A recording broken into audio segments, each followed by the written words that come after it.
The Next Generation cast are like space friends. Yes. Super meta. We'll listen to Zeppelin and eat cheddar cheese. Penic Insurrection. Get a life. Iambic pentameter is shields with the cloaking.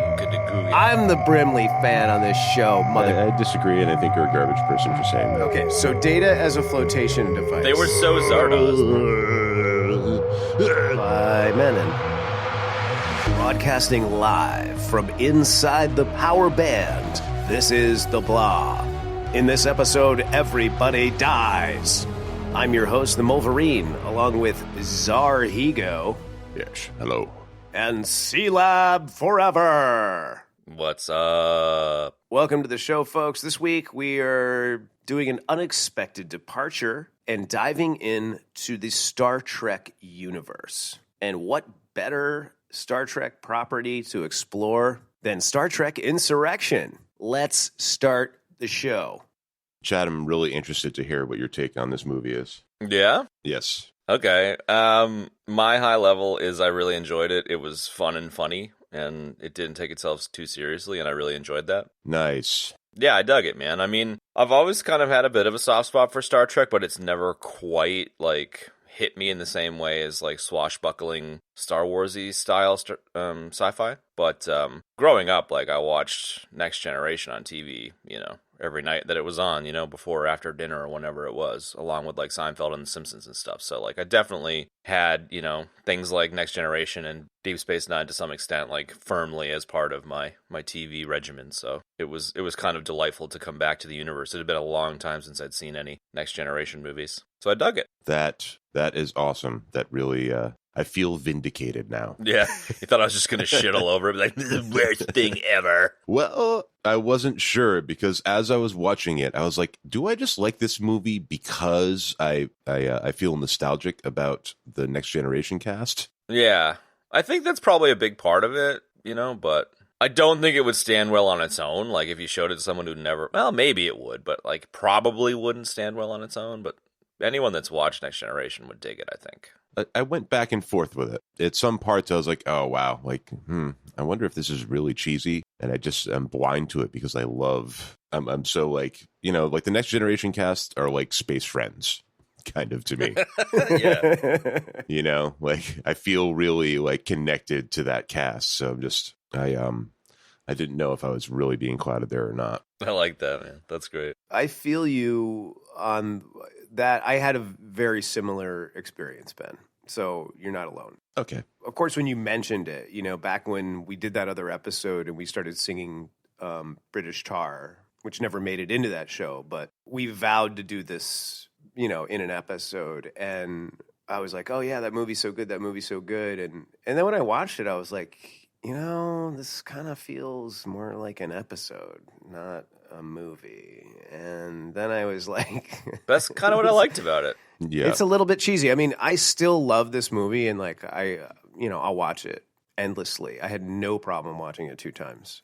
But at the same time, I did find, because we do a podcast, and because I am a huge Star Trek fan, I really am probably more of a Star Trek fan than a Star Wars fan, and have been. I did find some things that, I nitpicked out some stuff in it, and also just kind of rewatching it after not having seen it in a few years. I also was like, well, and there were some things I pulled out of it as well. But aside from that, it doesn't matter. I'm always going to love this movie because it's just great. It's cool. If there's ever an episode without a gripes of Kev, I'd be disappointed. So I look forward to it. Exactly, Chad. I would never let you down. The gripes of Kev are coming. I made a note, and as I made the note, I was like, that's kind of like a Kev note. It was I forget, I can't find it, but whatever the hell it was I noticed some weird little detail, and I was like, oh, that's the box of Kleenex reference. Yes, shaving cream. Yeah. Where did they get the razors? I mean, God. And the shaving cream. God, it was so funny listening to the edit and listening to you guys find that so funny. I was like, wow. It's pretty fucking funny. I was like, I didn't find that funny when I was saying it. I was so serious. Kind of the only other thinking I have with the high level is it reminded me of the kind of romp or fun of Star Trek 4, which, is one of my favorite Star Trek movies from back in the day. And I imagine you guys are aware of this, but it turns out that they tried to emulate that playfulness with this when it was in kind of pre-production and stuff. So like it totally kind of made sense as to why it echoed that kind of fun movie as opposed to like super hardcore stuff. Interesting. Nice. Yeah, it never occurred to me before for some reason, but this time on this watching, I was like, this is reminding me of Star Trek 4. Yeah. Well, I will say, not only did it remind me of Star Trek 4, I watched Star Trek 4. Oh, did you? Nice. So I watched this, like, I think the night that we decided to do this, because we decided to do this rather quickly, just because of the way the schedule went. I watched it that night, and then I flipped on Voyage Home. And I gotta say, Voyage Home is better than this movie. Yeah, I could totally see that. Yeah. In terms of, like, just speaking to the kind of playfulness and the humor, it's definitely way better, you know? And, like, I really feel like Nimoy, Shatner, like, the whole of the original cast, like, they were so on point, like, definitely in their prime, you know what I mean? Even though they were older, they were just on point in terms of everything. So it was a lot better, I thought. But yeah, there's a lot of similarities for sure. Yeah, I think I might disagree with you, but this one kind of feels like the cast was having fun making it, you know, having fun playing around with each other. I don't know. I mean, I love the cast of New Generation, and I really enjoyed all the humor and little inside jokes, like, and the fact that they seem like they're having a really good time doing this movie. Yeah. You know, like, clearly there was some meta sort of stuff going on, like, at the beginning, and I guess this is a good jump off point to sort of move into this stuff. But you know, I have a note that's the absurdity and indignity of formal space politicking. Yes. Picard has to put that thing on his head, and like there's this like knowing glance between Riker and Troy, and like everybody's kind of like, you know, trying to hold back the laughter, and like, you know, this like this clear like meta thing going on where it's like, yeah, that's what it would be like for them in space, but also that's what it's like for them on the show all the time, like dealing with like this crazy like, you know, storyline and dialogue and this stuff that's happening to them, like. So it was well structured in terms of like the absurdness of space politicking, you know, and there was a lot going on in that little scene. It's like we find out about Data, Worf shows up, and we get that great Mr. Worf, what the hell are you doing here? You know, it's a great way of just kind of totally taking the piss out of like, how do we get Worf back for this movie? Because he's already on DS9 in the sense of the continuity. You know what I mean? Yeah. And then, of course, the Eugene Chefor. And then they're hanging out with the Teletubbies talking about doing dancing and whatever. It's such a funny fucking scene. Eugene Chefor will listen to Zeppelin and eat cheddar cheese. That would have been great if he said that. It would have been pretty meta. Shout out to the DJO, Day Job Orchestra. Yo. Got to link that video up in the notes. Please do. It's yes. great stuff. So good. One of the classics. Yeah, the opening scene with you know, the whole Data running amok thing. I suppose, like, I enjoyed the opening scene and Data running around and the, like, blue screen floating head stuff, but the first thing that I thought as the first minute of the movie rolled out is that we were in Zardoz's vortex, and this was actually, like, all of the townspeople of Zardoz just walking around. It totally had that feel. It totally does. It does have that feel. So I feel that we should call this episode Star Trek Penic Insurrection, if you guys are willing. Nice. Yes. No doubt about it. Absolutely. and in that Zardoz vein, commands it. That's it. And in that vein, I am at a Penic level 4. I don't know whether I'm more amused or aroused by your level 4 or more amused / aroused by your pun of in that vein. I know, that was terrible. That was gross, actually. Sorry.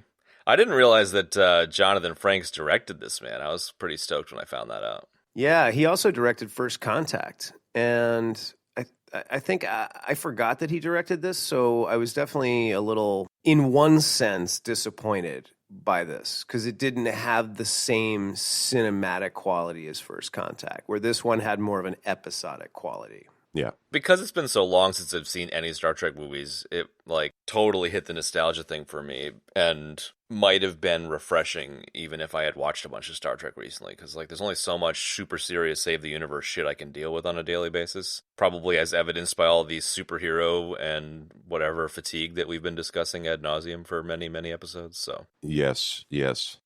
I have something to say in that vein, and there's like a lot of threads going on in this movie, but I really have to take my hat off and tip it to them because they kept it tight. Like you don't get lost in this movie. Like there's a bunch of threads going on, but the way it's cut, it's very tight, and it's easy to like maintain what's like you can keep in your head what's going on. Where it's like a lot of these, as you mentioned, giant like superhero movies that are coming out, like when they try to cram too much shit in, I don't feel like they're able to keep it tight and keep your attention where it should be. Like, yeah. So there's something to be said for the pacing and how tight they were able to keep this movie. For sure. And a lot of it for me was like setup and payoff, like the scene where Worf and Picard are chasing after Data, and they're like, oh, we'll just, iambic pentameter his shields with a cloaking googly boogly and we'll transport him off of there, and then like they use that later at the end,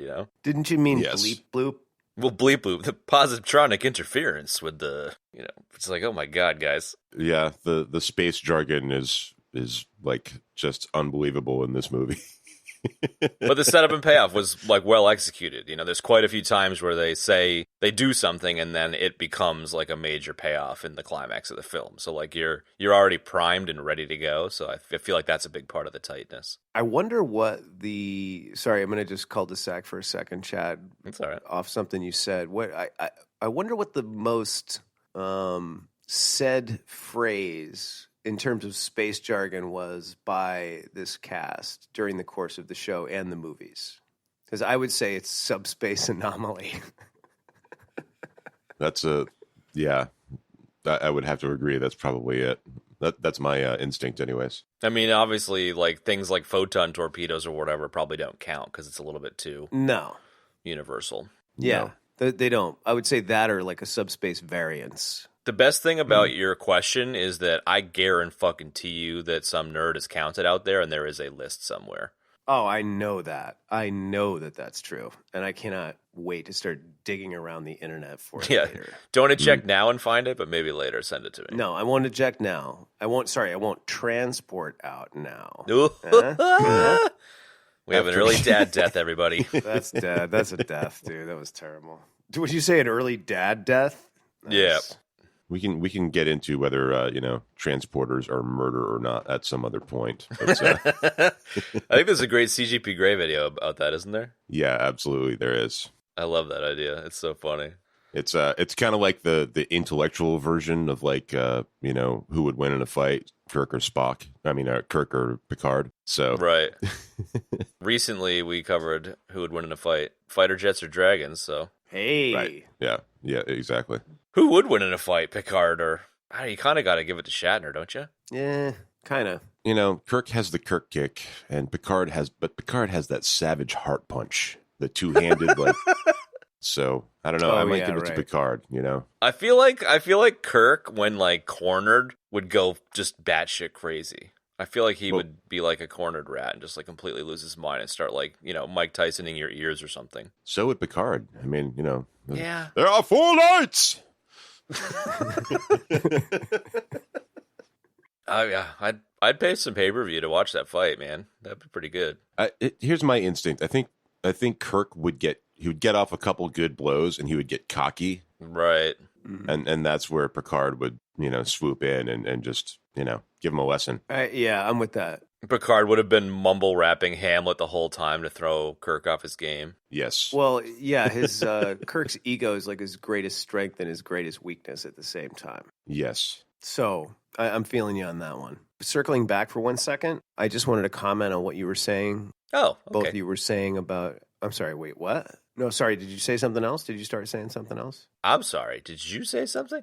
I don't even remember what we were talking about. What were we talking about? We were talking about how tight it's cut and all the threads. And I just wanted to circle back for a second and just add my penny to that. I feel like it was It was cut tight in a good way and in a bad way. Like, I feel like it was a strength and a weakness as well. Like, I think it came out fine the way that it did. I really think the movie would have benefited from like another 15 to 20 minutes, just kind of extend it a little bit and give a little bit more flesh to some of those threads. I think that these Star Trek movies are really kind of the first instance we've seen where you take an ensemble cast from a TV show, you put it in a movie. I could be wrong about that, but I'm going to say it anyway.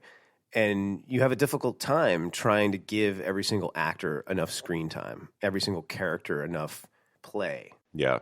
I feel like it kind of started with Star Trek 1, you know, and I don't know. It's difficult to do, and I feel like they've always done it pretty damn good. At the same time, I wish it was just a skosh longer, man. You know, it felt like, you said it was tight, man. I think it was as tight as it could be. And if they had tightened it any more, it would have kind of started to come unglued a little bit. That's it. Yeah, but I mean, there's something to be said for doing it just right when you're trying to tackle that much stuff, you know? No doubt, dude. No doubt. And I agree. Some things should have been, you know, could have used some more fleshing out, especially like, you know, I feel like Geordie LaForge didn't get a ton of time, but he did get some really significant time, you know? Like, yeah, he did, yeah. Yeah, it kind of hit me in the feels when he was, you know, with his like sunrise scene and he's talking to Picard and he's, you know, got his real eyes for the first time in his life. Like, you know, I thought he did a great job there. So yeah, that was a really good LeVar Burton moment. It was an awesome LeVar Burton moment, and you know, so maybe it's like a quality, not quantity sort of thing there. Agree. I feel like when you first said that you wanted a bit more time on the movie, Kev, my first reaction was like, nah, it was good. But very much in line with what, Ben, you were just saying, I feel like the missing piece was the farting around with the characters we know and love a bit more. You know, like a little bit more with Troy and Riker, exactly. A little bit more with Crusher, and Worf had a good bit of time. Like, I could, you know, you could do it a little bit more too, but like, I feel like Worf did good in terms of how much screen time he had, and LaForge didn't have a ton of time, but it was super high quality time. So maybe it's just like the Riker, Troy, Crusher, those guys didn't get a hell of a lot of love. So no, they didn't. And I mean, like with Crusher in particular, you know, it's like that's when you get lines like, "Oh, and everybody's gonna have to be quarantined when they get back to the ship, Captain." Right. And I was like, yeah, I get you just wrote that in there because you had to like, because we're all counting the lines, you know what I mean? Like, I mean, maybe they were doing that, maybe not, but that's like an actor-y thing to do, you know? Well, I've got 8 lines and he's only got 6. More smoke. But it's like, you know, Crusher doesn't have enough action. Like, throw in this line here, you know? It's like, come on. Because it was kind of a dumb, like, it just kind of didn't feel like it fit, you know? And she was just kind of like, oh, and everybody's going to have to be quarantined when they get back, Captain. Oh, right. Yes, of course, Dr. Crusher. Sorry, that was crappy. Yes, of course, Beverly. I'll bring my 9-string bally set and sing to everybody in sick bay. No. I like it. No, you're good. That's good. That was all right. I'm still laughing from the first time, man. I was silently guffawing. So after the Teletubbies stuff, isn't that when the Admiral comes in? Because I want to throw a grenade in the room for the Admiral. Oh, boy. I want to introduce you to Admiral Oatmeal, because Wilford Brimley was approached to play that role. You are such a dick. That was the worst nugget snipe ever, because I had that nugget, and I should have said that nugget. Because I'm the Brimley fan on this show, mother trucker. I just wanted to give you the opportunity to drop some oatmeal commercials all over the place. Oh, dude, I was trying to concoct like a whole Brimley as the Admiral Oatmeal Star Trek mashup in my head, man, since last night. I hadn't really come up with anything yet, but I did rewatch the entire playlist of the Wilford Brimley oatmeal commercials the other day. If that's helpful. Captain Picard, your android's on a rampage. His blood sugar must be a bit low. Could be the diabetes, but we'd like to see his schematics. Maybe we could fix this with a good hot bowl of Quaker oatmeal. I feel like the androids in the Alien movies with the white blood, I feel like Data would have oatmeal for blood. Ooh. He runs on oatmeal. Yeah, really, really low viscosity Quaker oats. It's what fuels his positronic matrix. Oh my God. We're spinning out of control already. I love it. Well, I apologize for the snipe, but that's just too good, man. No, it's fine. I'm just having fun, dude. I did want to drop that but it's fine that you did. So yes, Wilford Brimley and Gene Hackman were both considered for the role of Admiral Dougherty. I'm really glad that it went to Anthony Zerbe because he's kind of like an underrated underdog of like a great actor who's been around forever. He's about the same age as Patrick Stewart. You know, he played Counselor Hammond in the Matrix series. Yep. Counselor Hammond. And then like what was that? You know, oh yeah, yeah, he was Counselor Hammond in the Matrix. The potato sack counselor. We talked about the Matrix potato sack. He wore a totally. suit made of potato sacks. Chad, you're right. I guess if I was to do an impromptu Brimley as the Admiral, it would be like something like in the skin stretching room. You know. You know, I see you here. You come in here and you're stretching your skin and all this sort of good stuff. What you ought to do is start your day with a good hot bowl of Quaker oatmeal. Make you feel good. Stick to your ribs. Make your skin stretch out a little bit better. Oh, that was okay. That wasn't like my tightest Brimley. You know, you should try a nice oatmeal mask.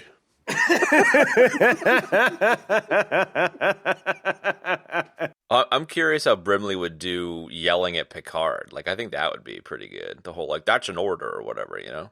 I don't know. I don't have his yelling voice down. An angry Brimley would be a good one to figure out. I mean, the evilest he played that I ever saw was in The Firm when he played the head of security for the law firm, and like he's pretty diabolical in that, but he doesn't really yell. Maybe he's Vulcan. He gives you a good stern talking to.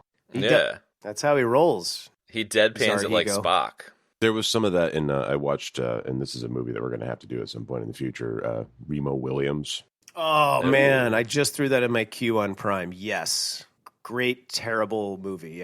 Yeah, terrible, great movie. A little Star Trek crossover. Janeway, Captain Janeway is in that one. Oh, that's right, dude. I forgot Captain Janeway was in that. But also Brimley is in it, and he definitely gives Remo a good stern talking to at one point. Oh yeah. That's his thing. It's not a hollering thing. He wouldn't ever yell at you. He'd just be disappointed in you, and it makes you feel even worse. Yeah, totally. He does. It does make you feel worse than if you got yelled at. Yeah, you're absolutely right. Yeah. Okay, cul-de-sac down. Brimley cul-de-sac complete for now.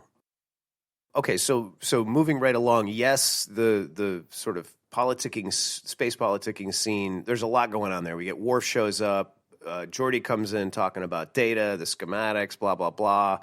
We get the Eugene Chef4, Zeppelin cheddar cheese, the dance, all that stuff, and then they're like off and running. I suppose the thing I like a lot, you know, in terms of maybe not a scene, but kind of like an idea, is I like the idea of them going down to invisibly observe a primitive species, but then you come to find out that they're not primitive at all. They're choosing that route. I really dug that. It was a great kind of take on the classic Star Trek plot. It's great. I thought it was awesome. I remember when I first saw this, and just like that opening scene really just kind of blew me away when I first saw it.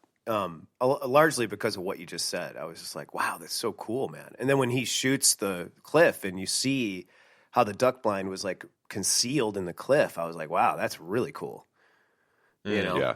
And the you know, the special suits, you know, to keep them invisible, right. Like all of that stuff was just really interesting and really well done. I really enjoyed it. Yeah. You know, and you're kind of left with like a really interesting opening, like with an interesting mystery. Especially considering it's Data that loses it, yeah. Exactly. This beloved character is, you know, shooting all of these people, and you're like, why would he be doing that? Because we're, you know, at that point, it's like you get cuts to the inside of the duck blind, and you're like, you know, it's Data, and it's Starfleet. Like, why is he shooting other Starfleet people? You know, so certainly on my original watch, it was a nice surprise for sure. Yeah. It's great that it gets right into it, you know, like it just, the movie pulls you right in. Like it starts off and it doesn't stop. Like it doesn't really relent, you know, it just keeps plodding along that plot line. So it's really great. And especially after like the sort of like old fashioned, like very mellow opening where they're sort of rolling credits as they're going through the showing the village, and fucking kids playing like multi-limb, multi-hacky sack. There were so many hacks. I was so pumped for them. The octagonal hacky situation, totally. It's so it's so funny, man. I'm like, oh my god.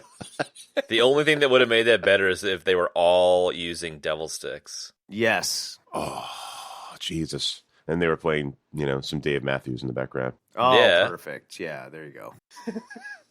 Would have made me happy. Dave Matthews, Shudder. Yeah, I called that the sorghum intro because as soon as that started, I was like, here we are, episode 4, Mandalorian, like, where are the blue shrimp? That's totally what it felt like. Yeah. And that's totally where I love how much you hate that episode. I know. And, that episode of Mandalorian reminded me of, a dumb Star Trek episode like this. And that's where this movie feels episodic in its scope. And it doesn't quite hit the cinematic, like, awesomeness of, like, First Contact or Generations or really even Nemesis. Yeah. But that's the thing, man. I think the thing I liked the most about this was the episodic nature, because I'm just so fucking sick of Save the Universe plot lines, because every single movie we watch these days seems to have one. Yeah. That I was like completely pumped about it. And it turns out, like, the writer has a quote where he says, like, how do you outborg the Borg? The answer is you don't try, you make a different movie. And like, I totally get where they were coming from. Yeah. That's a really astute comment. And I got to say, I'm into that. You're right. It's, I feel like it bothered me more as I was like, what? Not bothered me, but I noticed it and I was like, it's not as great. It looks like an episode. But now hearing you say that, I agree. It is what makes it better, because it isn't about saving the world. And they knew what they were doing. Like, they were choosing to do it as opposed to falling into it. Well, yeah, and the great thing about the movie is that the plot is about principles, really. And, sort of defending those principles and standing up for what's right. It's not about like, oh my God, we got to travel back in time and just barely follow the Borg and just barely make it and da-da-da-da-da. And everything is like an edge of your seat, whatever. Like, this is much, much different. Not even so much a psychodrama in the DS9 kind of style, but, a really good exploration in the classic sci-fi sense of like humanity and, the principles of humanity and how society functions and, what's important and what's not important and all that. Really great stuff.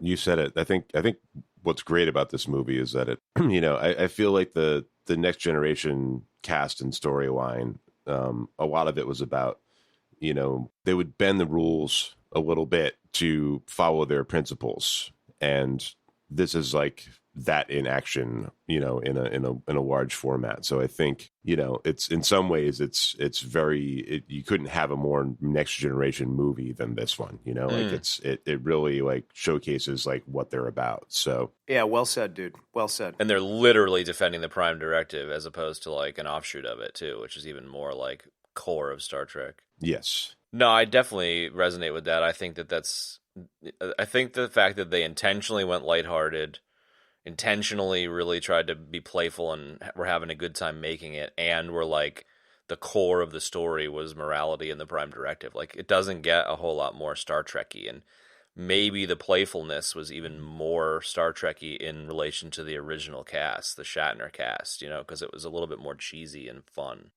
It was more cheesy, yeah. I don't know. It just hit me in the right spot watching this. I think it's genuine for the actual cast members, if you've ever seen them do like there's some different like cons out there that they've sort of all been at, and the sort of conversations and the behind the scenes stories and jokes that they share, like it seems like the humor and all of that lighthearted stuff is actually very genuine for what their relationship was like as a cast. Yeah.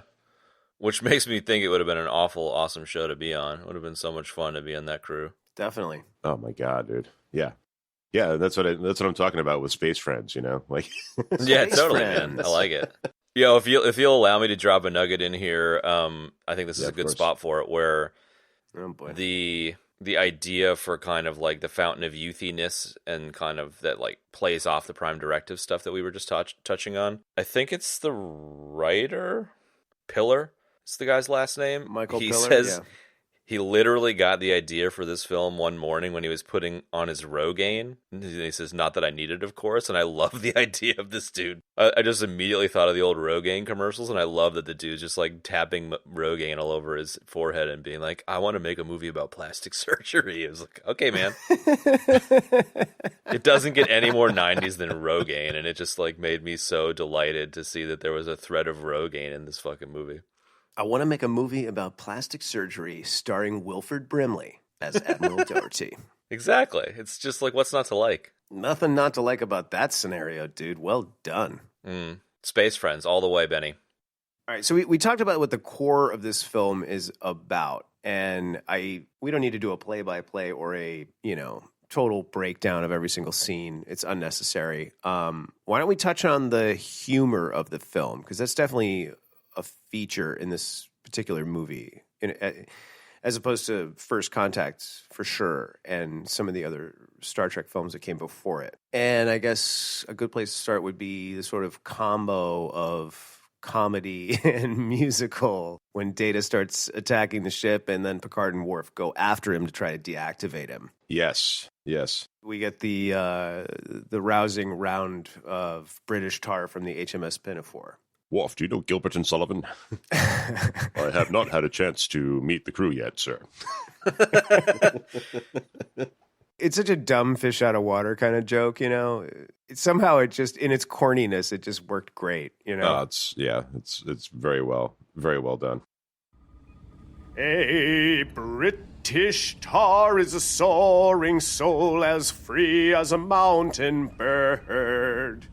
His energetic fist should be ready to resist a dictatorial word. Sing, Jahigo, sing. His nose should pant, And his lips should curl, his cheeks should flame, and his brow should furl, his bosom should heave, and his heart should glow. his fist be ever ready for a knockdown blow. His nose should pant and his lips should curl, his cheeks should flame and his brow should furl, his bosom should heave and his heart should glow, and his fist be ever ready for a knockdown blow. Prepare the docking clamps. His eyes should flash with an inborn fire, his brow with scorn be wrung. He never should bow down to a domineering frown, or the tang of a tyrant tongue. His foot should stamp, and his throat should growl, his hair should twirl, and his face should scowl, his eyes should flash, and his breast protrude, and this should be his customary attitude.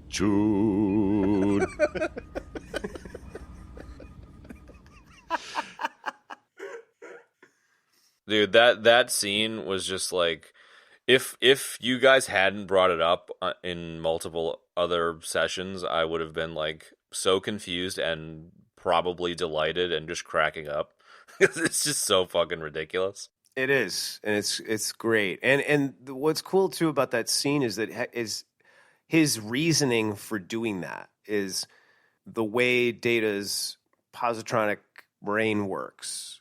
Yes. And it's like he's got his tactical thinking and all of this, and like, let's see how he responds to something that's not any of that stuff. You know what I mean? And then it becomes a very cool and a very funny moment at the same time.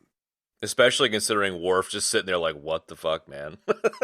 Oh, yeah, dude. That's Worf's playing the straight man in that scene, and it's great. And he does a great job with it, Yeah. The great thing about Worf being a Klingon is that he's always a good sport about all the stuff he has to do as a Klingon being surrounded by all these humans, Yeah, and he does it well, Definitely. He has a line later on in the film about Commander Riker's feelings for Counselor Troy that was just fantastic. Oh, that's right. Yeah. Along the same vein, he says, Commander, those feelings have been present for the entire time I've known you. I think this place just let them out for a little fresh air. And then he just walks away. And I was like, damn, dude, perfect. Yeah. But back to the comedy, the sort of the funnier moments for a second. What were you going to say, Chad? Speaking of Worf, though, the other thing I thought was hilarious was the puberty stuff. It was just like his hair growing out and getting like Klingon zits and shit. Like that was just too good. The Klingon zit. What was the Klingon zit called? A gorge. A gorge.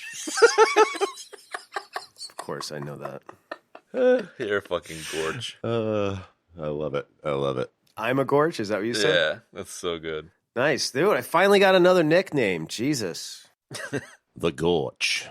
You I am want to the drop Gorge. some more data humor, Kev? We have the dueling banjos of matching notes. We do. I want to say, too, that I like the lighthearted tone of this movie, but I am going to dump on it a little bit. Really? Because the fish scene was intended to be funny, and it was kind of cute, but I just thought it was dumb. Waving at the passing by fish. Like, they should have just axed that and left it on the cutting room floor.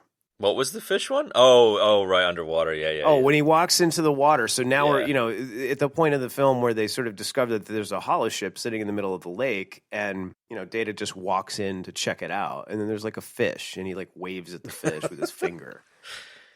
And I was like, come on, dude. And then honestly, the part with Riker with the beard, like, I think this is a great example of what I meant by, like, they needed to just add, like, a little more time in some of these parts that would equate to maybe 15 more minutes in the movie, because that felt like a throwaway too, and it felt kind of dumb the way that it was so short, The him and Data thing, or the beard thing in general? Not the beard thing in general, just the way the part when Data feels his face. Oh, right.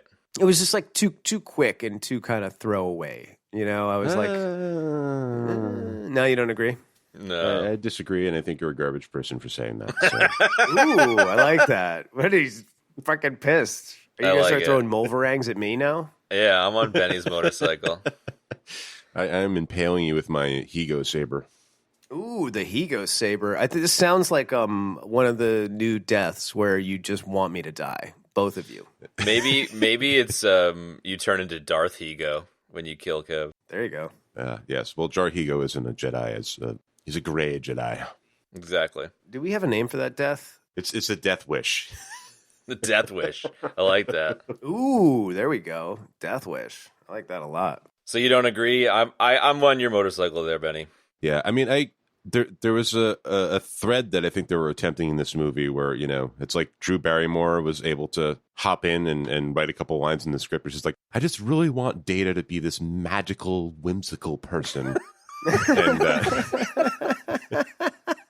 and there's like this, it's the relationship with him and the kid, and like him finally winning the kid over. And, like that, the fish scene, I think, was trying to like flesh that thing out, and it just didn't really, it fell flat. So I'm with you there, but I love Jonathan Frakes. I think he is awesome, and I like that they played out. They'd been playing out the Riker and Troy relationship throughout the series, and I thought it was great to see them in some kind of intimate moments together, and being playful together, and it was a fun way to play out. Like everybody had each thread, everybody had something that happened because of the regenerative effects of the planet or whatever. And I think it was a cool way for those two to play that out. And just aside, man, I really hope at some point we get a Riker show. That'd be sick. That would be sick. Yeah.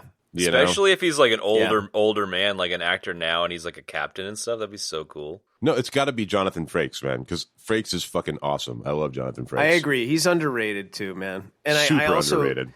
And if I may, there was an episode. It was an episode of the show, and it was a Worf episode where he's traveling back from a Batleth tournament, and he gets caught in this like quantum anomaly. Combined with the subspace variance. Were there some inverse tachyons? Yeah. Combined with the subspace variance and some inverse tachyons, mix it all in a pot, and then you got an episode. So he's traveling through, and then all of a sudden, there's like all these other enterprises from all these different quantum realities are coming into his reality. And in one of them, Riker is an admiral, and he's in command of the Enterprise D, and it's like retrofitted with like 2 more warp nacelles. And it was just awesome, man, because there was a lot of it was a good little bit of screen time with him as Admiral Riker, and it was really cool. And it kind of gave you a glimpse of like, that would be kind of an interesting future Trek endeavor, perhaps. For sure. Well, in that vein of exploring the Riker character in a way that the fans really wanted, it turns out that the whole beard thing was written in by Frakes because so many female fans wrote in asking him if he would shave his beard for the show, and he was like, "Well, I'll do it for the movie." Nice. So that's pretty right on, man. I like that. I like that a lot. Yeah. Yeah. One thing that's great about the Next Generation cast is they seem to be really appreciative and in tune with their fans, for sure. Unlike the original series cast, yes. Yeah. Which kind of makes sense because I mean that it made their careers really.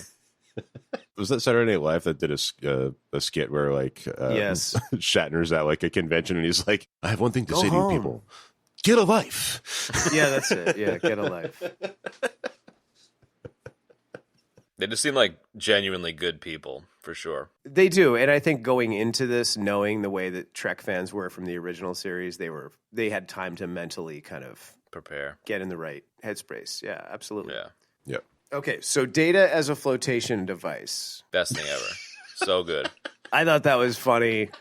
What I was really curious about, like, and this is not so much a gripe of Wrath, but along those lines, I was like, so what does that mean? That like this whole lower half of his body is like inflated, or Well, it made that little like inflated sound, so I think he just has an ear bladder inside of him that he can pull air into, and it makes him buoyant. I don't think it changes the shape of his body. I get that. But what I'm saying is, Ben, is that I was kind of noticing that under the water, I couldn't really tell if it was like his pants had inflated or not, or if it was just a distortion of the water. I couldn't really tell, but it kind of looked like that. Did you guys pick up on that, or?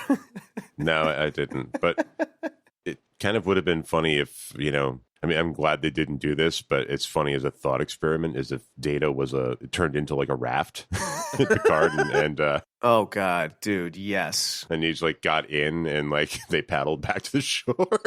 Kind of like, and like his head was like at the front, like a Viking ship. At the front, of course. yeah. Before I can just sort of digress here for a second and say that this is a opportunity to bring up something that is sort of a Trek gripe that I've sort of had, is like they, when they get on that little boat to paddle out to the hollow ship, Mm-hmm. In Trek, it's like a canoe just can't be a canoe, right? No, it's got to be a space canoe, man. A kayak cannot just be a kayak. It has to be a space kayak or an alien kayak. You know what I mean? So in Trek, that means that we got to tack some weird shit onto it to make it look like it was crafted by this alien race, or it's futuristic, or it's different in some way. And I feel like it was kind of a trap that they got into that always happened on the show. And I don't know, it wasn't always executed very well. And this was sort of executed okay. It was kind of like a raft, a kayak with an outrider and then a platform on top. I was just like, my God, Yeah. man. You just spent a lot of energy on devices and items like that in Star Trek in general.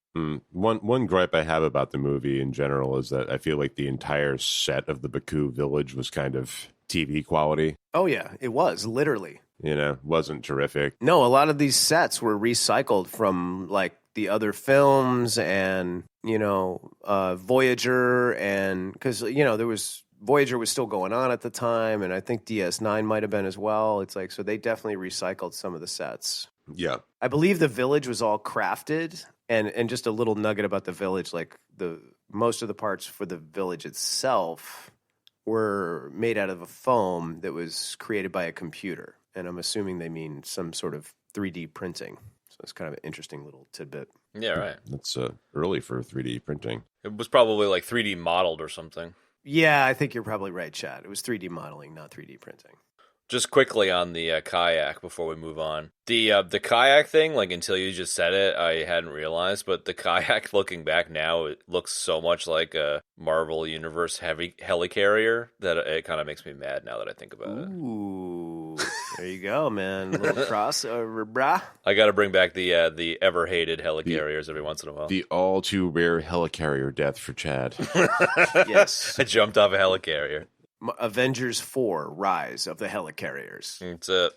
Yeah. I mean, there's, on that vein, just really quick, there's a scene where I think it's Picard is like on a bridge, like having a moment or whatever, and the bridge just does look like it's made out of styrofoam. Like, Oh, yeah. Yeah. It's, and that kind of harkens back to my comment about, our little discussion a little while ago about the episodic quality of it. Yeah. It Yeah. just, Yeah, it looks a little, the makeup and the costumes kind of suck. I mean, let's be honest. Like, the Trek uniforms are great. I love when they finally landed on the black uniform with the kind of the gray on the top, and then and the undershirt is the color. Yeah. Yeah. And those are great. But, like, really, the Sona costumes were just, like, they were shitty. And, I mean, Ruafo and what's his name looked like they were, refugees from some terrible 80s nightclub or something, man, and really the makeup too. The makeup has always been good in Star Trek. I think what has always kind of bugged me is that, like, and a lot of people have talked about this, it's not like a secret. It's like every single race is like humanoid with just some weird crap on their face. Yeah, I mean, come on, that's part of the ticket price. Like, it's not even. You know what I'm saying? Like, yes, I do. It is what it is, man. Like, either you're over it or you're not. So, get the fuck over it, man. I just got hit in the forehead, straight between the eyes with a mulvarang. I deflected your mulvarang. They had to cut some corners where they had to, but also, like, a lot of the space battles and the ships and that end, like, there was some really great stuff. So I don't know. I didn't mind the Sona costumes. I thought they were fine. And the Sona, the stretchy faced people from Brazil. Yes. I don't know. I get what you're saying, Ben. I think you're right. That's why I just died. Also, the plastic surgery caretaker ladies really reminded me of, like, old school, like, original Trek kind of looking characters, what they're like skin tight onesies, and the just like the colors and the way it looked, like, it really reminded me of, like, the original series, kind of harkening back. So I didn't, nothing, I mean, it wasn't that I was in love with everything, but nothing jumped out at me costume wise that was super offensive. It seemed like, no, I'll take my beating and my death on the makeup and the aliens thing, but the costumes were, were a little crappy. The Sona costumes were a little cheesy. Again, I hate you and you're a garbage person. All right. I love it, dude. You're wailing on me this time. I love it. The Baku costumes were pretty good, kind of garden variety, like karate casuals. I'm with you there. The Baku were a little, right? I feel like they made about 90% of their savings with, like, the Baku village and the Baku costumes. Yeah. Karate casuals mixed with, medieval village or whatever. Oh, dude. They were so Zardoz, though. They totally were in the vortex. Yeah. And they really are. They're exactly like the vortex. That's what I was so pumped about. As soon as I was convinced that they were in the vortex, like, everything Baku was forgiven. I was like, you are the vortex. I love this. Penic Insurrection. Yes. Penic Insurrection. I love it. That has to be the title, Ben, Chad. Oh, for sure. It is.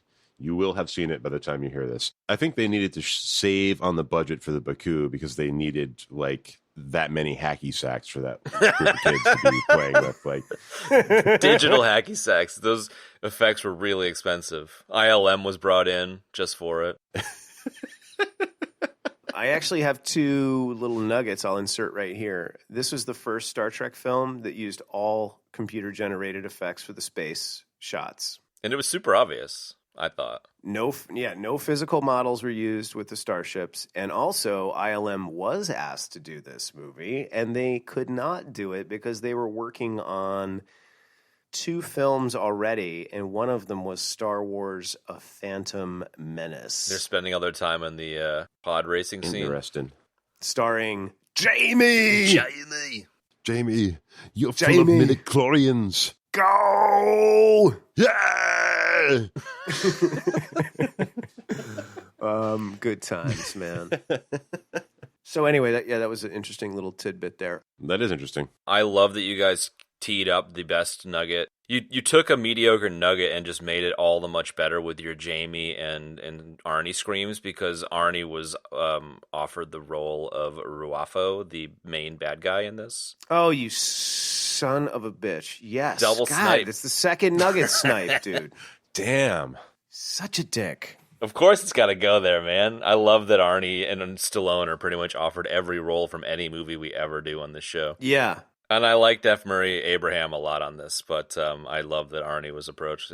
He would have not been good for it at all. The thought of Arnie in a Star Trek movie just doesn't jive with me. I can't even like start to summon an impression utilizing the lines from this movie that would even sound acceptable or make me feel good in any way. Like it just makes me feel icky on the inside. Well, that dramatic no would have been a dramatic. Oh yes, good call. Arnie no, Good you call. know That's true. That's true. That was a hilarious scream. F. Murray Abraham did a great, that almost rivals the Skywalker no. Ooh, or the fabled I Khan think. scream. Or the in the Star Trek universe, the fabled. Yeah. But by the way, I just died for referencing Star Wars. Yes, you did. Well, I suppose Kev brought up Phantom Menace, but we'll give it to you if you want. Well, it's I kind of don't agree with the first death Okay. being the opener. Fair enough. It's in dispute, folks. Even currently. if you didn't officially get the second Star Wars death, you got the curmudgeon death for insisting on dying. Yes, I Yes. like it, man. Very nice. yes, also valid, and I like it. So yeah, I'll give that one a whirl. No.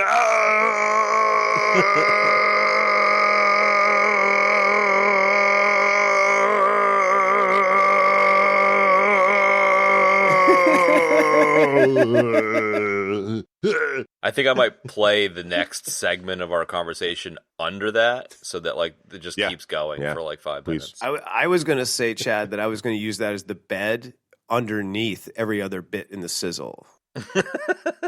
Okay. I had enough time in the middle of that to think, am I doing this for too long? I should probably stop. Yeah, that's when you know that. But that's when something's you up, know that bro. it's a correct final scream. Yes, absolutely. I mean, I guess I could see him doing something like, Data, no! But he's not friends with Data, so it doesn't really work. Anyway, let's move on from that. God, listen to me. We're going to harvest these tachyons. We're going to help us get better. You have to get out of the way. Get out! Look out! Get to the shuttle!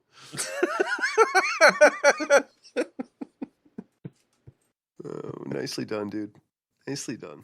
Should we transition to scenes that we were digging on just to kind of wrap up some of the better moments? Yes. Yeah, I only really have one, and that is, it's just Worf, man.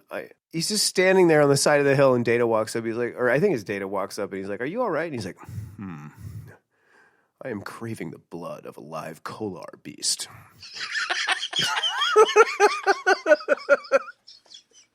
This is my best Michael Dorn. Dude, Michael Dorn is a fucking legend, man. Like, the fact that he had to go through the makeup that he had to go through every time he was on camera, and he's just like, I don't know how he wasn't falling apart laughing all the time. I know he was, but, I don't know how they got the show done.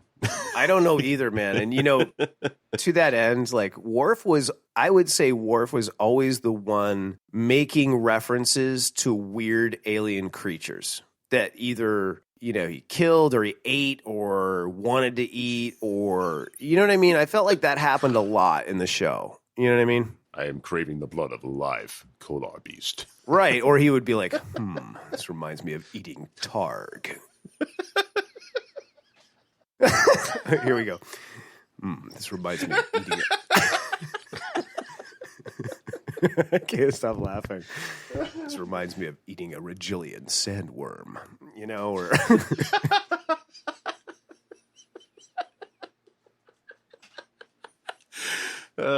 Yes. yes. your face reminds me of a Vulcan mud rat, or something like that. It's always something like that, with Worf. So I really loved that scene. It was funny to me in a very Worf kind of way. It was just great. And again, like what you were saying about Michael Dorn, like he is a legend. And part of it is because like he will deliver those lines just perfectly deadpan serious as a Klingon. So good, man. Good. Yeah, I'm glad you brought him up, man, because he has that's definitely some of the best. Like, there's a lot of humor in this, and a lot of it's like in your face, and a lot of the stuff with Worf was like low key, like subtle and smart and funny. So Agree. Like when he overslept. I love the bit. Yeah, exactly. I love the bit where he overslept and like smashes his head on the top of the bunk or whatever. That was so unlike Worf and yet delightful. Benny, you brought up the sunrise scene with LaForge, which I am with you 100%. It was so good. Like, it was just like super touching and fantastic. Yeah, it's really well done, man. It hit me in the feels. Yeah, I love that. Agree. It hit me in the feels on the second watch last night. Definitely. Yeah, I mean, and that's a hard one to pull off, because it's kind of tropey, and it's kind of, it's like it's almost kind of a low blow, like it's a low hanging fruit, like as far as Geordi goes, but well, really is in film in general. I mean, that's been done before. Absolutely, yeah, all of that, and so that's hard to pull off. But I think he hit it out of the park with that one. Like, he did a really good job. Nailed it, dude. That's a testament to LeVar Burton as an actor. So, boom. We mentioned the flotation device Data thing before, but the one that I think takes the cake for me is Data playing in the hay at the end. Like, I just fucking cracked up, and it was a great throwback to the opening scene. Like, him just acting like a 6-year-old boy was so funny. Yes, and then saying, "I have to go home now." That was great. Yeah, exactly. Which at the same time signified them leaving and the end of the film too, which was actually pretty cool. Yeah, it was so funny. Yeah, you forget that Data is kind of like a child, Like, yeah. He looks like it, I mean, they bring it up throughout the movie. He's just like, my legs are 85 centimeters long. They always have been, and they always will be, like. So, because he's in an adult form, we forget that he's actually kind of like a child, and with Data in general, I think they did a great job of, it's like Data is only capable of what he's capable of. It's like his pet project to try and be more like the people around him, just because he wants to, Yeah.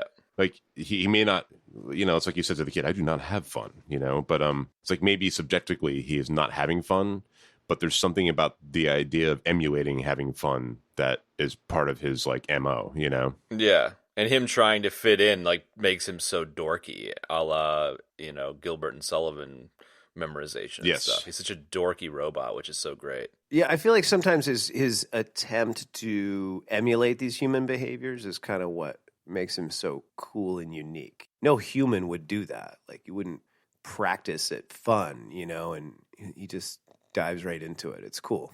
Yeah. And no robot would do that either. Like, a lot of other androids and other pieces do their own thing, and they're very dry. And the fact that he attempts to be more human is quite endearing. That was so incredibly nerdy. Thank you for saying that. It's true, though.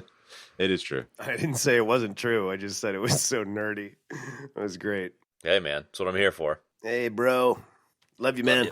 Benny was about to say something, I think. I think I interrupted you for a second there. No. Well, I mean, I didn't throw in like a favorite thing, but I don't know. Like, it's very evenly distributed through the entire movie. I'm going to go back to Riker and say that, one cool thing about this film is that Riker's sort of left in charge of the Enterprise, and I like all of, like the Riker maneuvers in this, and that's definitely gets the Star Trek Penic Insurrection juices flowing for me personally. So with his sweet like PC joystick that pops up out of the middle of the bridge or whatever. Absolutely, dude. Man. Flight Simulator 3.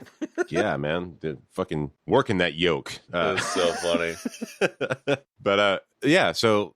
It's nothing really super specific, but like all of that play that was going on was definitely super appreciated by me. Yeah, definitely, dude. I don't think we need to get into the like major plot points, but the big twist at the end is probably the last thing worth touching on for a minute, where the bad guys are actually like good guys that went away for a while. I kind of didn't see that coming necessarily, even though I saw the whole didn't either. Warp shit and how they were going to solve the problem thing kind of coming. Yeah, I didn't see that coming at all on the first watch through, and I thought it was a delightful twist at the end. It was a really great way, because it was also very touching, like reuniting like, the mothers with sons and so forth and so on, and there was just it was a cool twist with a great sort of touching moment as well. Yeah. Yeah, it's I'd actually forgotten all about that aspect of the film until I watched it this last time. Same here, buddy. I think it's relevant for what's going on today, like families with opposing views, like realizing that there's more that bonds them than drives them apart. And there's the scene where Jesus, I don't remember. It's Picard. I think Picard is talking to Crusher, and it's like at the very end of the film, and they reunite. Baddie number 2 with his mom. Gallatin. Yes, as Picard reunites Gallatin with his mother, and he's having the conversation with Crusher, and it's a really touching sort of scene. But I think it's very relevant for like the kind of things that are going on today with families and people in general. Yeah, that's interesting for sure. Mm. That's a really great point. It's super relevant. Yeah. No, I didn't think of that either, but you're absolutely 1,000% right. It's a touching scene, but like as I was watching it, I was like, oh fuck, like it hit me on a deeper level, because of that. So yeah, right. Because of like what it's like now, Yeah, I'm with you on that, dude. And I think that, this movie I guess this would be kind of my final thought on the film. Like, this movie very much treks as hard as Trek is supposed to, in the sense that it does that. It's being a mirror for, things that are happening in society and things that we need to do as human beings, as a whole on the entire planet. And it's great inspiration for what is actually happening now, in terms of, what Ben was saying about family and, just remembering what's right and, sticking to that sort of stuff. Yeah, sticking to your principles and being decent and being, forgiving. And, as Trek has always sort of been passionate, and, Trek has always sort of been a mirror for, what's going on in the world. And I think it's usually a pretty good, it definitely fucks up here and there, but it's usually a pretty decent compass of, trying to be the best we can be. Yeah. As I get older and live in the shit show of a world we live in, the optimistic sci-fi I'm definitely finding I gravitate more to now. The whole like world falling apart sci-fi was a lot of fun back when I was young and everything was going pretty well, in the universe. And now that the world's a shit show, I'm digging the optimistic stuff. Right? I need a bit of lightheartedness in my life these days when it comes to entertainment. So I was listening to the Joe Rogan podcast the other day, and he and his guest were talking about like science fiction and how they couldn't think of one optimistic thing out there in sci-fi. They were like, oh, everything's dystopian. Yeah, well, like he was like, I think everything's dystopian, and his guest was like, I don't know, but I can't think of anything that's not. And I was like, Star Trek, motherfuckers. Like, yeah. Seriously, man. I was super stoked that you brought this one to the table, Benny. I appreciate the chance to go back to it. Agree. Awesome. And not just because of British Tar, but yes. Yeah, that was pretty sick too. So let's wrap it up, man. Kev, take us home. Nuggets, stats, ratings. I unfortunately have a lot of nuggets, and I'm just gonna rattle them off. Blast through them, bro. Do it, man. I want some of your nuggets to snipe my remaining nuggets. That's what I want too. That's my dream, actually, is a general show note. Data in his positronic net was actually largely pulled from the writings of Isaac Asimov, which I did not know. Thought that was pretty cool. Hey, nice. That is true. Picard was quoted as saying that he likes Beavis and Butthead better than Gilbert and Sullivan, and I absolutely love that. That's funny. He seems like a bit of an orange sassy swirl sometimes. He is a bit of an orange sassy sometimes. And that's high praise coming from our own orange sassy The original swirl. orange sassy swirl. Yeah. One of the skin stretching sounds from the Sona skin stretching apparatus was a camera reloading, which I thought was kind of interesting. I already got the ILM one. I already said that. Aneej. Sally Field was originally considered for Aneej, which I don't think anybody could have replaced Donna Murphy, actually. She was awesome. No, amazing. She was great. Perfect and sensual and very caring, and she was just great. She definitely just had it. There was something special about her, for sure. So magical. So enchanting. So magical. When Data says, let's saddle up, lock, and load, that's directly from Platoon, when Barnes says that in Platoon, which I thought was pretty interesting. That was hilarious. I love that bit. Yeah. Gallatin County in, I believe it's Montana, contains the town that Brannon Braga is from, and that's where they got the name Gallatin for Ruafo's second in command. I thought that was kind of cool. There you That's go. cool. It's a very sci-fi sounding name. Definitely. And then, yeah, it is, right? Yeah. My last two, quickly, the star date. This is the only Star Trek film. The star date is never given once in the entire film. And I was like, when I read that, I was like, wow, It's true. It's always given in the other films and certainly in the television shows. I missed that until I read that too, and I was like, oh yeah, totally. And this final nugget is somewhat of my own making, but Michael Horton plays Lieutenant Daniels, who is on the bridge of the Enterprise E. He is literally Guy from Galaxy Quest in the sense that he was in First Contact as a bridge crew member, and he had no name in that movie. And then they asked him back to do this film, and they finally gave him a name, Lieutenant Daniels. And I was like, right on. That guy is literally Guy from Galaxy Quest. So I thought that was pretty tight. That is awesome. And a little nod to our buddy Sam Rockwell, friend of the show. We love Sam Rockwell. Friend of the show. Sammy rocks. Big Sammy. Love Sammy Rock. All right, that's my nuggets. Any snipes in there, Chad? Nah, no snipes. There's only one nugget I didn't sprinkle throughout the episode, which is Picard was originally going to kill Data in this movie, a decision that Brett Spiner, is it Spiner or Spinner? Spiner, yeah. Spiner. A decision that Brett Spiner fully supported because he felt he was getting too old to play the character, but Patrick Stewart vetoed it and then wrote "Better Luck Next Time" on the script that was sent to Spiner, which I think is kind of funny. You know what? I read that same nugget, and actually the note on the script was "Kill you next time." Oh, there you go.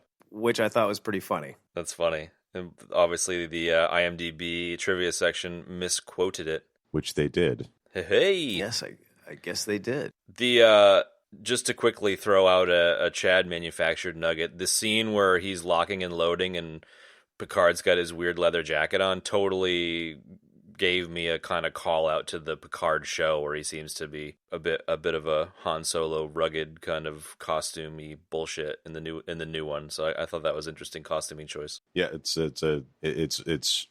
kind of almost identical. Yeah, maybe they took from it or whatever, but I just thought it was an interesting choice.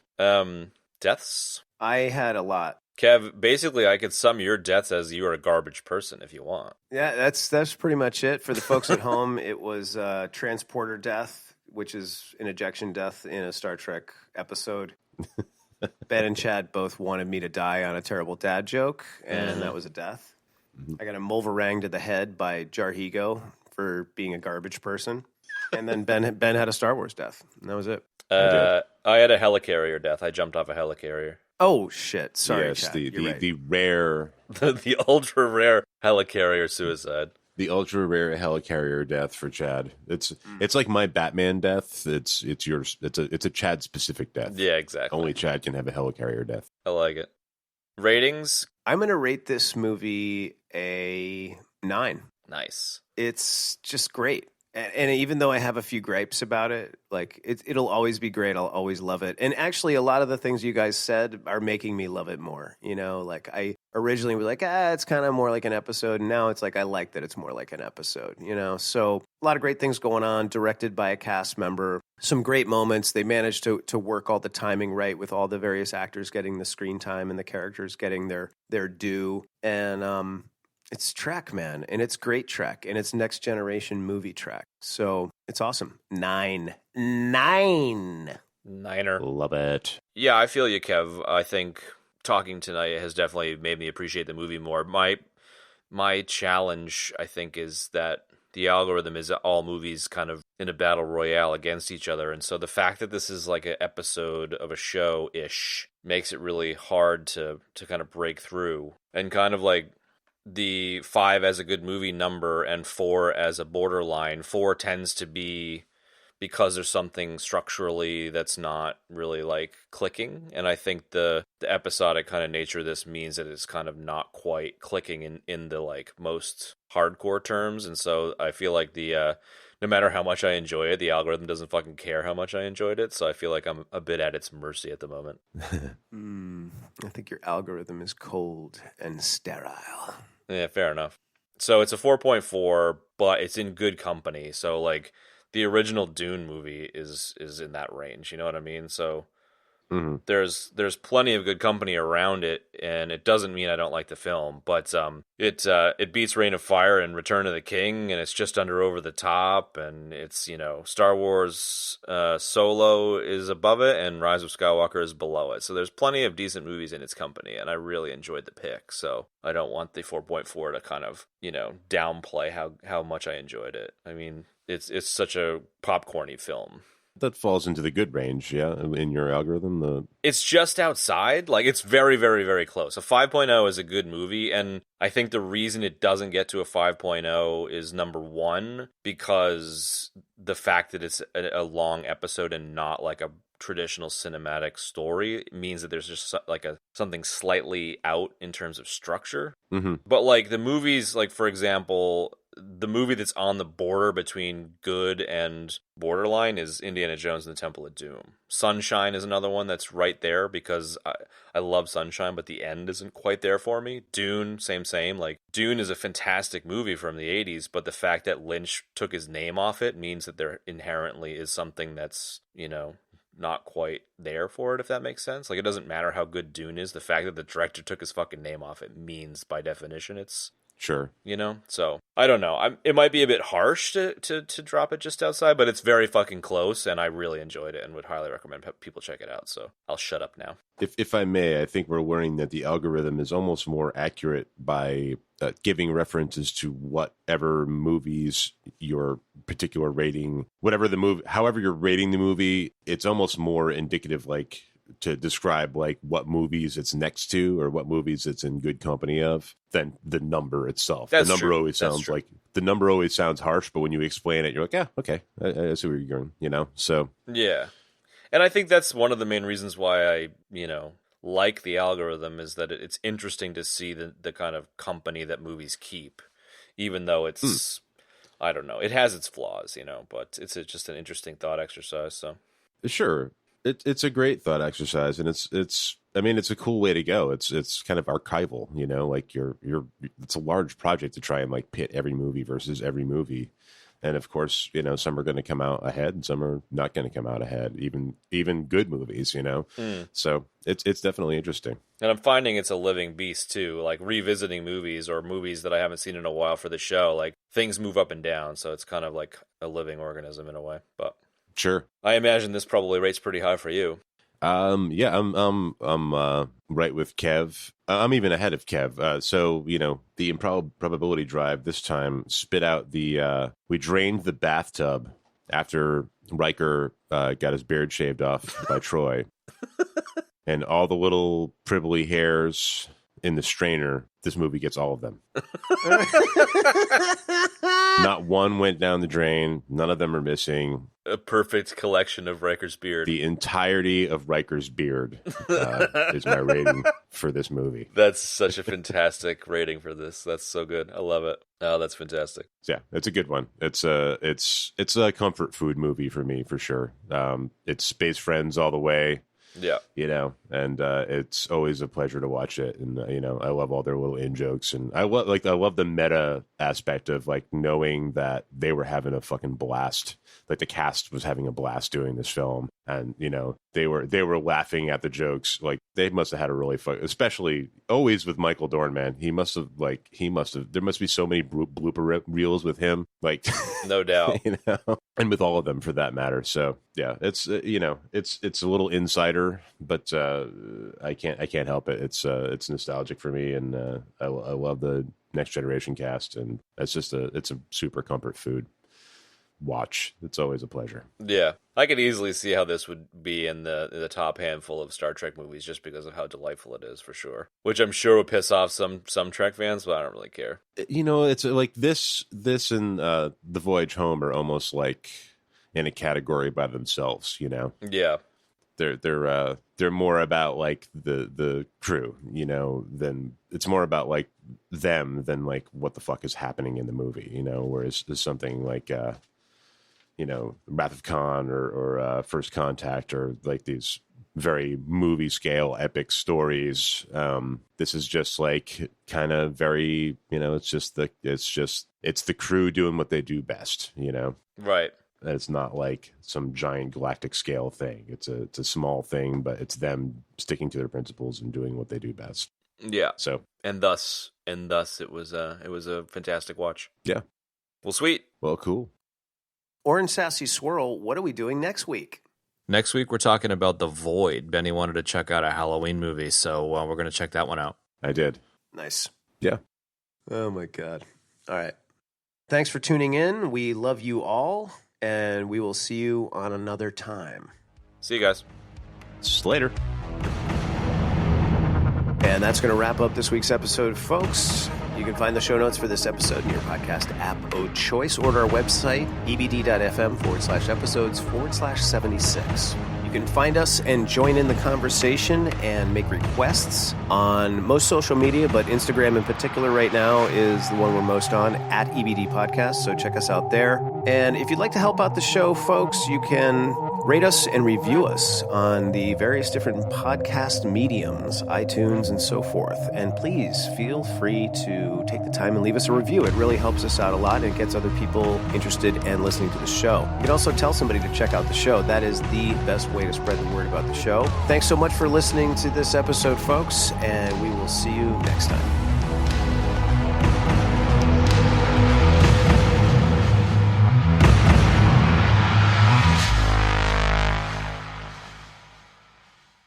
His foot should stamp and his throat should growl, his hair should twirl and his face should scowl, his eyes should flash and his breast protrude, and this should be his customary attitude. That's right, folks. Underneath this rough exterior, even Mulvey has a heart. I picture when you / Wolverine cries, the tears like trickle down and like fall off the points of the sideburns. So I started thinking about avatars the other day when I was out for a hike. And Kev, I thought of something really fucking funny for you. Ooh, do tell. Yes. I've decided that the Mulverine, the character Mulverine, your avatar, should have should be your face, and you should definitely have like Wolverine chops and the Wolverine hair, but you wear Batman's outfit without a cape.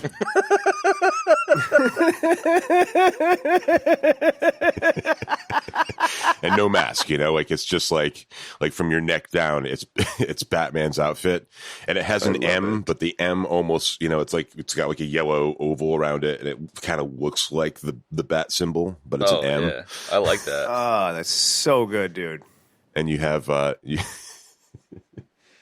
have Mulverangs. Mulverangs, dude. And you have That a is so good. motility belt. A motility belt? Oh, dude, I'm gonna start using that in the show. Like, I kind of want to like give you the mouthful of the Mole-mobile, and it's like an Oldsmobile or something. Would you say an Oldsmobile? Yeah, a Mole-mobile. Mole-mobile. A Mole-mobile, and it's like a shitty old Oldsmobile painted black, like matte black with spray paint or something. Definitely, with like the fabric from the ceiling like has come loose and it's hanging down. Because my brother actually had, he had a Buick, but it's like basically the same thing, like an Right. 80s Buick, and we drove it back from North Carolina, dude. And the fabric from the ceiling was like hanging down. It was so great, Fuck yeah. like dirty with like me smoking. I almost feel like the Batman costume should be like a kid's Halloween costume. It's definitely gonna have like fake muscles. Oh, dude, almost like the inflatable muscles from the Hulk thing from when we were kids, Ben. Yes. Remember that? Hey, Billy, here's your ice cream. Rah!